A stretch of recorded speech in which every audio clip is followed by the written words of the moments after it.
Bienvenue sur PMD Football. On est de retour. Hein. Les 5 grands championnats ont redémarré. Donc, les débriefs vont recommencer. Hein. On va d'abord démarrer avec quoi? Par parler de ce qu'on pense des 5 grands championnats. Pourquoi? Parce que cette saison, je pense que ça va être une saison malgré le Covid, hein, malgré cette pandémie. On va assister à une saison de très très haut niveau. Pourquoi? Parce que tu pars côté espagnol. Je me dis que le Real Madrid est là, le Barça en reconstruction avec Coman. Peut-être que l'Atlético Madrid peut jouer carte sur table, hein, essayer de remporter, essayer de rivaliser avec les deux grosses écuries espagnoles que sont le FC Barcelone et le Real Madrid. Et pourquoi pas essayer de remporter ce titre, hein, pour une deuxième fois depuis 2014. Je peux aussi dire que côté Italie, il y a la domination de la Juventus, mais l'année dernière, on a vu tout ce que cette Juventus pouvait se faire prendre. On a une équipe de l'Inter avec Antonio Conte qui peut, pourquoi pas cette année, essayer d'arrêter cette domination de la Juventus de Turin. Avec la Lazio aussi qui a un peu pris de l'expérience, qui a gardé ses joueurs. Ça aussi, ça peut payer. Côté France, tu as des débuts très compliqués du Paris Saint-Germain. 2 journées, 2 défaites. Ils ont gagné 7 face à Metz hier soir, mais 3 points surpris sur 9, ce n'est pas dans les standards du Paris Saint-Germain. Donc je me dis que tu as les Saint-Etienne, tu as Marseille, Lyon qui ne va pas bien, mais tu as des équipes qui peuvent, pourquoi pas, essayer de titiller le Paris Saint-Germain, parce que titiller le Paris Saint-Germain, ça va être difficile, même si leur début a été difficile. Tu pars côté Allemagne, tu sais qu'il y a le mastodonte, c'est qui? C'est le Bayern. À chaque année, ils sont là, à chaque année, ils sont présents, et cette année, ils seront encore plus forts. Mais derrière, tu peux te dire que tu as cette équipe de Lucien Favre, Dortmund, avec cette jeunesse, avec des Bellingham, avec des Reina, avec des Jadon Sancho et Erling Haaland qui viennent de battre une excellente équipe du Borussia Mönchengladbach, 4e l'année passée, une équipe jeune qui peut pourquoi pas rivaliser avec le Bayern Munich. Certes, ça va être difficile, mais c'est le football. On ne sait jamais. Côté Angleterre, là, c'est la même histoire chaque année. Hein. Angleterre, c'est le championnat le plus relevé au monde. Cette année, ça va aussi se confirmer. Pourquoi? Parce que tu as les 2 grosses équipes, les 2 ultra favoris cette saison, c'est Manchester City et Liverpool.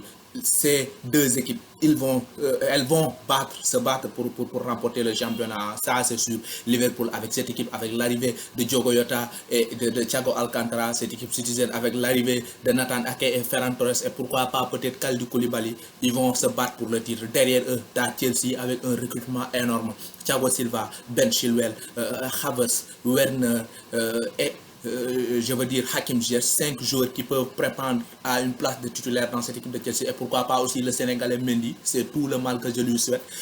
Je me dis que cette équipe, si Lampard arrive à trouver la bonne formule, pourquoi pas ne pas essayer de titiller ces 2 géants. Derrière, il y a Manchester United. Certes, ils viennent de perdre, mais Man United, on sait tous que si on combine l'arrivée de Van de Beek aux promesses de la fin de saison dernière avec un excellent Bruno Fernandes, je me dis qu'ils peuvent faire quelque chose. Derrière aussi, tu as Tottenham de Mourinho qui vient d'enregistrer un recrue excellent, c'est qui? C'est Reguilón. Il y a aussi Gareth Bale qui est de retour. Mourinho a recruté 2 joueurs à vocation défensive, style José Mourinho, qui Pierre-Emile Højbjerg, qui connaît ce championnat, qui a joué à Southampton pendant près de 3 ans.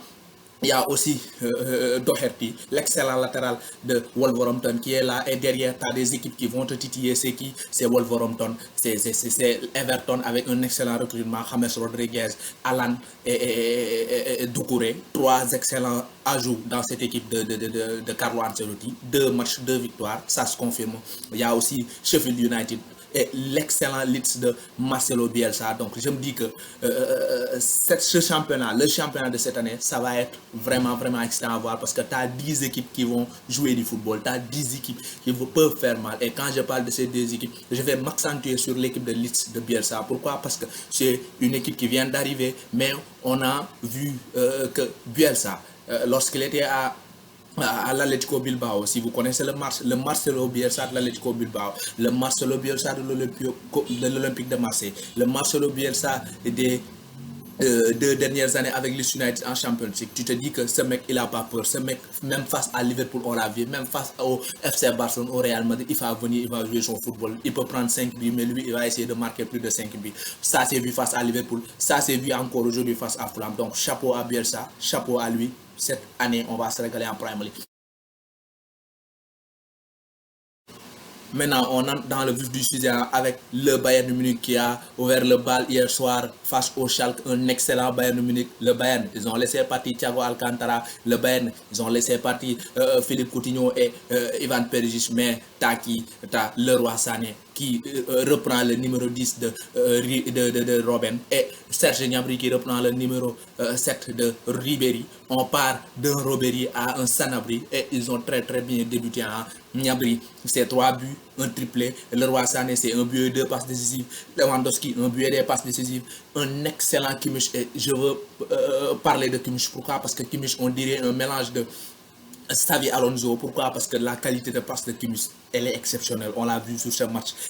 En une passe, il déséquilibre une équipe. Il fait mal. On a vu 3 passes dangereuses qui ont abouti à 2 passes décisives. Donc chapeau vraiment à lui. Et dans la récupération, il me rappelle un Max Kerano. Pourquoi? Parce qu'il est tellement appliqué dans ce qu'il fait. Aux côtés de Goretzka, on les a vus l'année dernière lors de la reprise.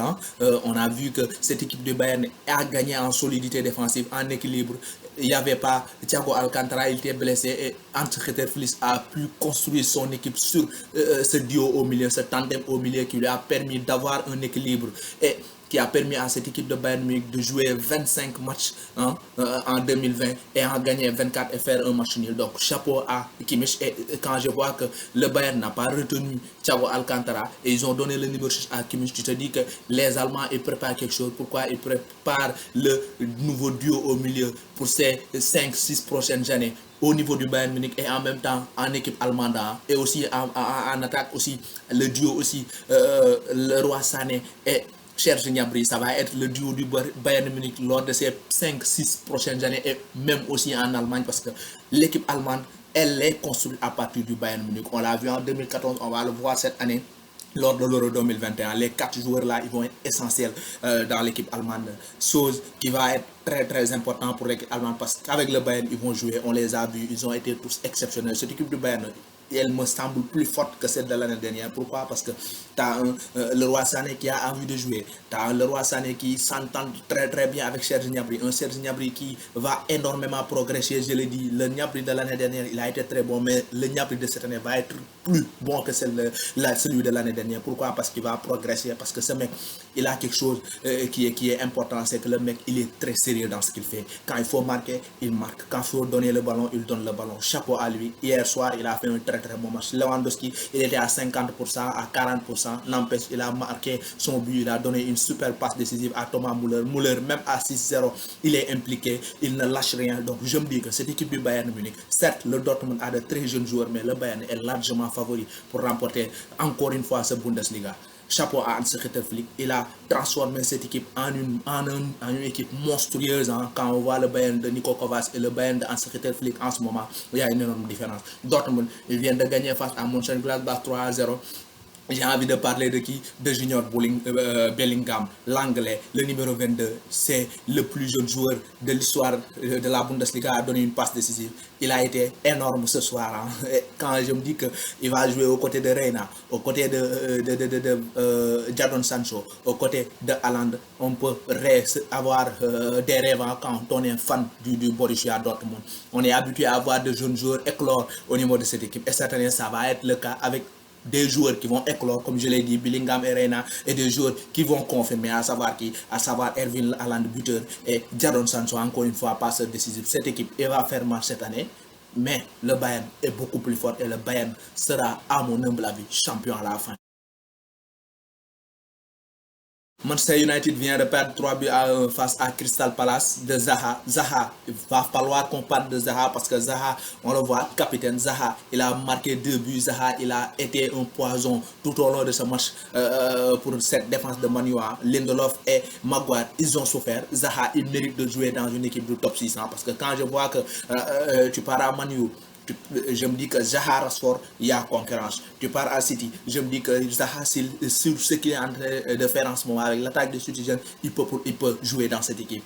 Liverpool, il peut venir apporter quelque chose. À Chelsea, à Arsenal, à Tottenham, j'en parle même pas. Donc je me dis que le mec, il doit partir de cette équipe de Crystal Palace. Et cette saison, ça va être la saison de la confirmation. Hein. Il va confirmer les belles promesses et les belles performances de ces dernières années. Et pourquoi pas prétendre partir de cette équipe et rejoindre une équipe du top niveau Angleterre. Parce que le mec, il le mérite. Ce soir, il a encore fait une excellente performance. Hein, abouti à une victoire 3-1 face à cette équipe de Man United. Maintenant, Man United, je veux le dire, Man United, s'ils veulent être considérés comme des candidats au titre, il va falloir qu'un Paul Pogba se résiste et retrouve son niveau. Il va falloir que cette défense de Man U soit un peu plus performante parce que tu ne peux pas remporter le championnat sans une bonne défense. Liverpool, ils ont remporté le championnat l'année dernière parce qu'ils ont été excellents défensivement avec Van Dijk.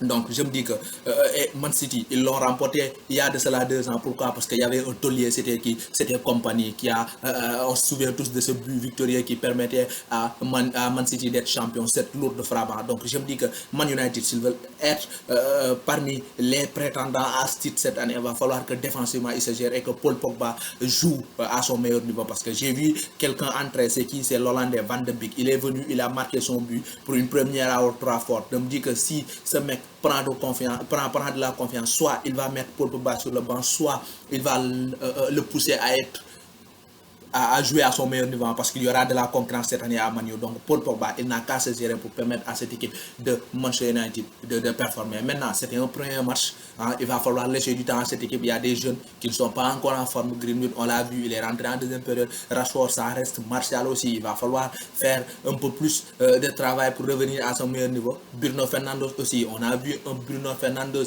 en dessous de ce qu'il nous montrait l'année dernière. Donc cette équipe, je me dis qu'avec les joueurs au top peut rivaliser avec les autres équipes. Maintenant, il va falloir gérer défensivement. Van Dijk, je veux dire De Gea, excellent. L'arrivée de Dean Anderson va le pousser à retrouver son niveau d'antan. Chapeau aussi à lui pour son match. Certes, il a encaissé 3 buts, mais il a été énorme. Leeds United, 4-3 face à Fulham. Leeds de Marcelo Bielsa, comme je l'ai dit, c'est une équipe qui va jouer au football, qui n'a pas peur. Avec Patrick Bamford, l'ancien joueur de Chelsea. Bamford, quand il était à Chelsea, on se disait tous que le mec, il va jamais réussir parce qu'il est un peu lent, il n'est pas très fort techniquement, mais là tu as vu qu'avec Marcelo Bielsa, le mec il est devenu un monstre.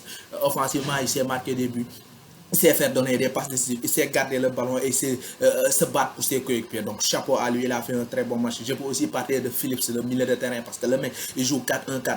Le Phillips, le milieu qui est devant la défense, il a été sélectionné en Angleterre, mais le mec il est excellent. Il a la patte de David Beckham, ses corners, c'est du très bon, très bien tiré, ses récupérations, sa qualité de passe, tout est propre chez ce jeune homme. Donc chapeau à cette équipe de Leeds United. Ils ont gagné après une très belle performance face à Liverpool. Là, ils confirment et ils montrent, hein, et ils confirment toutes les belles promesses que l'on pensait après cette défaite face à Liverpool. Chapeau à Marcelo Bielsa. Everton de Ancelotti, hein, ils sont là, ils gagnent. James Rodriguez, on l'a vu avec le Real Madrid sous Ancelotti, il a été excellent. Avec le Bayern sous Ancelotti, il a été bon. Maintenant, avec Everton sous Ancelotti, il démarre fort, il peut faire très mal et apporter un plus à cette équipe d'Everton. Avec aussi derrière des gars qui vont batailler pour permettre à James de jouer. C'est qui? C'est Alan, c'est qui? C'est André Silva, c'est qui? C'est Doucouré, l'excellent Doucouré de Watford. On connaît tous que Doucouré en Premier League, c'est le meilleur numéro 600. Donc Doucouré va apporter ce plus et permettre à James Rodriguez de jouer du bon football. Calvert-Lewin, c'est son année. Le mec, il va s'imposer sur 4 buts en 2 matchs. Pour un jeune joueur comme lui, du très bon boulot. Donc, chapeau à Everton. D'ici là, on continue à liker, on continue à partager. On avait hâte de vous retrouver. La saison a démarré. On va débriefer tous les matchs. Rendez-vous demain. Le Real va jouer. Il y a le derby d'Angleterre, Chelsea, Liverpool. Il y a City qui va jouer lundi. On va tous vous débriefer. Marseille, Lille aussi. Paris Saint-Germain. D'ici là, on continue à liker, on continue à partager. On s'abonne.